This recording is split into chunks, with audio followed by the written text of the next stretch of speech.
Boss na isang lalaki sa North Cotabato matapos umunong gahasain ang sarili niyang menor de edad na pamangkin. At sa Cagayan de Oro City naman, isang lolo inireklamo ng pamumolestya ng dalawa niyang apo. Yan ang balitang probinsya, hatid ni Oscar Oida. Narescue ng otoridad ang dalawang magkapatid na umano'y minomolestya ng sarili nilang lolo. Sa maliit na bahay na ito raw ay sinasagawa ng 65 anyos na matanda ang pamumolestya. Alam naman daw ito ng nanay ng mga kapatid, pero tila binabaliwala niya ito. Kaya umaksyon na ang mga guro ng mga bata at nagsumbong sa CSWD. Tumanggi magsampa ng kaso ang dalawang bata dahil ang kanilang lolo raw ang bumubuhay sa kanila. Tinanggi naman ito ng lolo. Hindi raw niya alam kung bakit nagsumbong ng gano'n ang mga bata, gayong wala naman siyang ginagawang masama sa kanila. Sa ngayon, sinasailalim muna sa kustodiya ng CSWD ang mga batang biktima.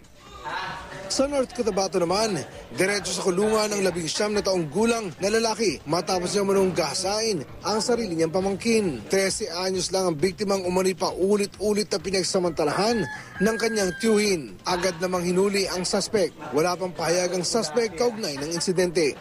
Oscar Oida, GMA News.